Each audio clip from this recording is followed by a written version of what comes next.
The ex-Playboy model who had spoken out about Andrew Tate after speaking to him on Instagram and then seeing him at the Floyd Mayweather fight has given her side to the recent allegations. She has said about him being controlling towards her. She talks about the DMs and says that Andrew Tate did not reject her at the fight and reveals what he had said to her.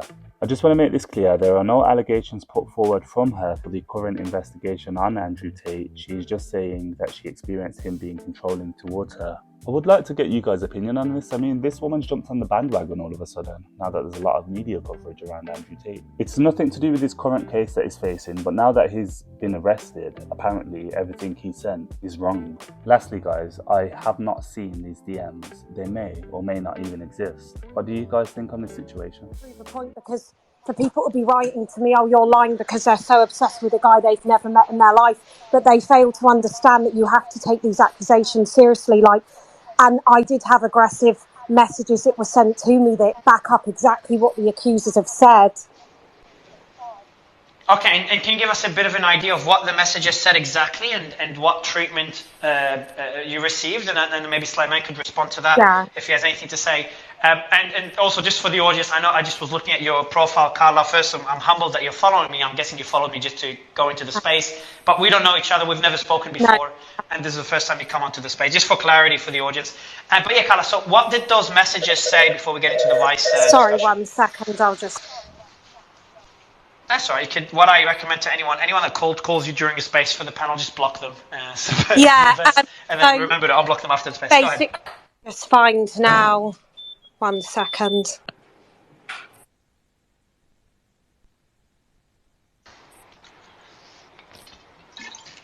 You ready, by the way, Nick? So we can kick it off with the Vice documentary after Carla. Perfect. Carla, you with us? Yeah, sorry, 1 second. I'm just fine. Yeah, all good. All good. By the way, I just see Richard's up on stage. So, Richard, good to have you, man. Feel free to jump in at any time, or just put your hand up. We've got a nice structure in place with Sulaiman and Sam kind of will be leading most of the discussion in a bit. And we're going to dive into the Vice documentary right after the discussion with Carla. Yeah, so the documents. I think things kind of went wrong when I said that I was going away with another girl on holiday. And then he was basically saying, you better not cheat on me, do not talk to other men, and don't go party in Marbella, stay in the hotel and wait for me. And I was kind of like, at first I did take it as a joke until the messages continue being that aggressive way. And then he was basically saying, like, you need to obey your man, me, and saying that he was nice and loyal, which how can you be loyal if you're able to do what you want with other girls, but yeah, I'm not. And I think from that point is where it switched, when he knew I was going on holiday with another girl. And did it ever escalate beyond that? So that kind of paints his character with Sulaiman. You kind of made an argument that this is, a lot of cultures have that, those boundaries in place, or that relationship. But you've got to bear in mind that we had never met, and then he was saying, like, I don't trust you, they're bullshit, you're going to do drugs and drink, you're going to party and all these things. And I was like, what the hell? And then but were you just working with him, or you were together? What do you mean? So were you in a relationship, or just No, this was before we'd actually ever met, that he was giving this type of aggression before we'd ever met. This was on Instagram because he DM'd me out of the blue, and then he was like, were you good on holiday? Did you behave? And how do I know you were good? And then he was saying, answer, it's a normal question, like in capitals, like aggressively asking me, had I behaved on holiday, and accusing me of doing drugs and drinking. Bearing in mind, this is when we'd never met, before we'd even met, and then he was calling himself my man and all these things before we'd met. And how did it evolve after you met? What's your personal experience of him as a person? Was he nice to you? Was he a gentleman? Or did you sense this kind of two sides to his character when you actually met him in person? I think I'd say there's two sides. I think there's like a side on the internet, and then there's another side. But I do think from when we met in person, I did see a bit of an aggressive side. And also, I literally have the messages which are identical to the ones that girls were saying. He wrote to them claiming that he's your man, and then saying to me, oh, come to Romania, and all of these things. And he was asking me to come to Romania. And apparently the girls who alert that he said he was their boyfriend, and he said that I was his boyfriend. So you can't literally counteract the fact that I have identical messages to what these girls were saying he wrote to them also. So, Carla, So after you I've met, got a question. Sorry, oh, Sam. sorry, yeah, carry on. So, Carla, if you can just give us a timeline of events. So, you initially text him when? No, I never ever text him. He texted you. Sorry, he DM'd me on Instagram last February. Right. It was him that contacted me, and he said, "Are you in London?" And then he basically, I'd never heard of him. I didn't know who he was, but everyone was like, "Oh my God, that guy follows you on Instagram. Have you seen what he says about women?" And I unfollowed him when everyone said that, because I was like, shit, if he has this. So when I saw he followed me, I followed back, and I was like, people were DMing me saying he's disgusting, unfollow, which I did. And then he continued to DM me, but I was like, he seems pretty nice from his beginning messages. So I wasn't listening to other people's views on him at the beginning. So how did the meeting come about? Yeah. How did it progress? Because you said that you never met for a while. So you basically, last February, he texted you for the first time, 2021. Yeah. And I'm guessing you both text over what period of time? Over the period till August, when his Instagram account was removed. And when did the Spain thing happen where he basically told you not to go? Oh, that was in June. I'm trying to work out, like, when did you physically meet him? And what happened? And why did you? I met him in November in Dubai. Yeah, what happened in there? Because so a we've lot got the of timeline. people I also want to clarify. Sorry, Carla, let me just. Just so the viewers know the timeline. So last February 2021, you were texting each other. You continued texting each other till August, when his account was removed. That's right. But before that, in June, he told you not to go to Spain. And then you continued texting until August. And then his account got blocked, so you stopped texting.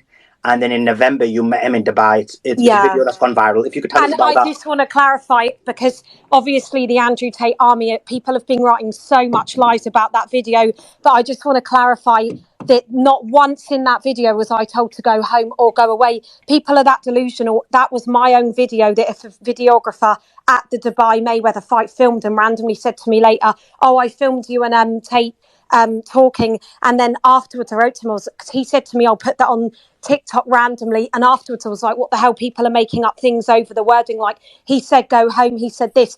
Why would I continue talking to a guy if he said go home? Like, they're literally talking a load of shit. Never once did he say that to me. Like, it's people to make up this bizarre lie is just beyond me. But his own guy that I saw posted a video about me also, Tamar Khan, whatever his name is. He even said, "Oh, she got shy and walked away." It's like, yeah, he even didn't say in his own little speech against me that he told me to go home, because he knows that he never did either. They're so delusional that people are making up their own narrative, which they haven't seen the messages.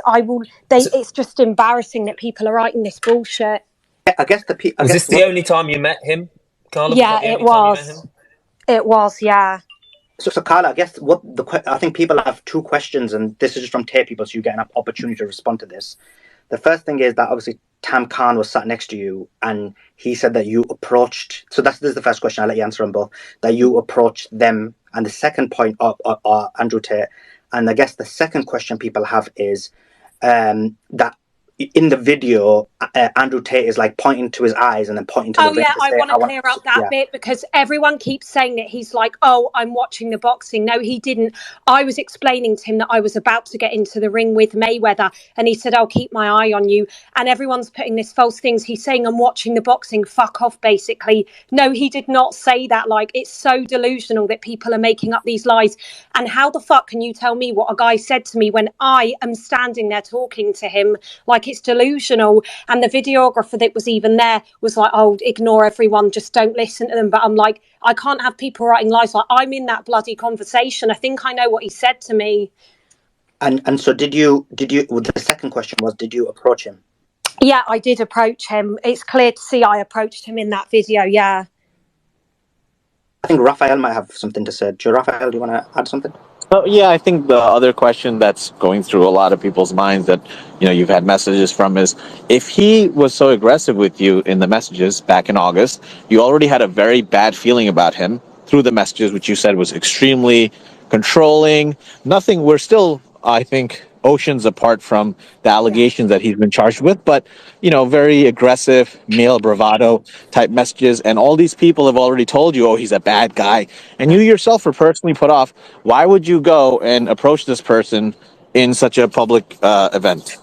Well, I think just because it was such a public event and I was literally getting in the ring with Mayweather, if you've got that many people around and security and stuff, and you'd been back and forth messaging with a guy, like, you feel safe and secure within that environment that you can talk to someone. It wasn't private. It was literally thousands around. Like, there was security everywhere. This was next to the ring.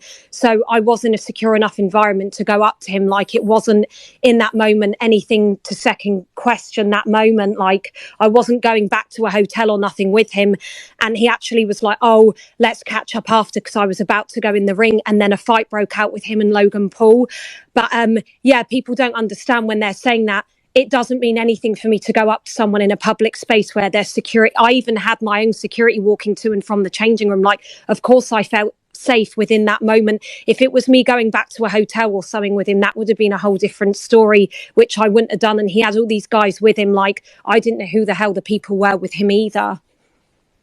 I'd just like also to make a quick distinction that the things that you mentioned in your text message exchange, DM exchanges with Andrew Tate, they're not really entirely surprising, because everything that he preaches about in his podcast, in his kind of manosphere world, is in line with what he told you, that women should be loyal, women shouldn't go and get involved in depraved activities, they shouldn't go out, they shouldn't do drugs. Well, he says that about men also, but he's particular about the loyalty part for women. So I don't know if that adds all that much new information from what you're saying.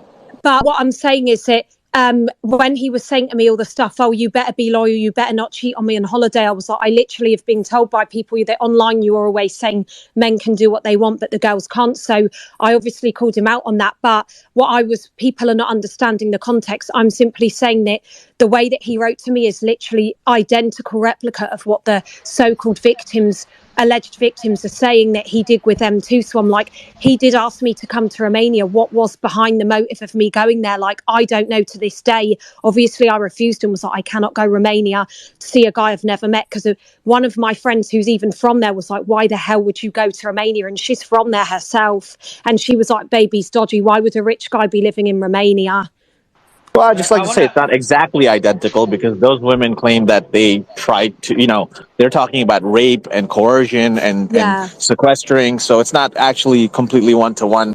And, many women like to go and hang out with these kinds of playboy, rich type of men. This is not, I don't know why all of a sudden this fact is being treated as some sort of a taboo. It's just the world. That's how it works. I'm not saying it's a good thing or a bad thing. I'm just commenting, socially.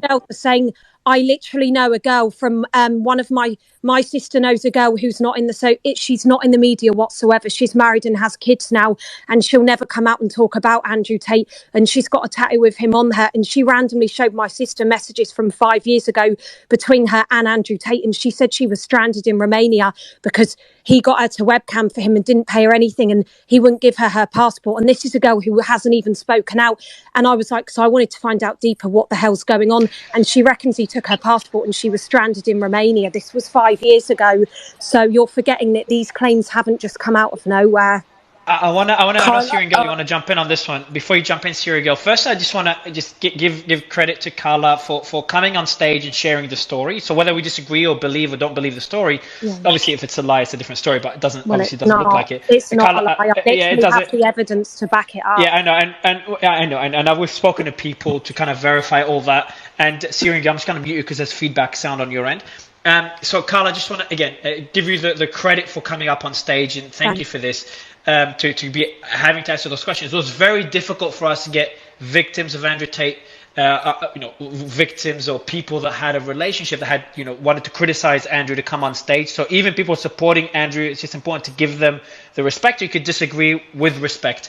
And I want to, before going to Syrian, I also want to give a shout out. A lot of people are tweeting me like, oh, you can't post the screenshots. Are they that stupid? Like, I would be sued. They're that dumb. We will, yeah. So posting screenshots like this, you wouldn't be sued if the screenshots are accurate, would you?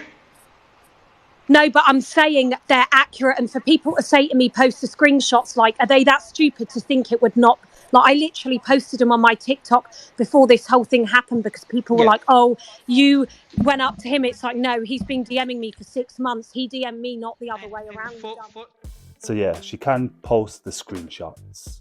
She hasn't posted screenshots. She hasn't posted them. As long as they're accurate, they can be posted. She hasn't posted them, but she's making all these claims. So what do you guys think in the comments?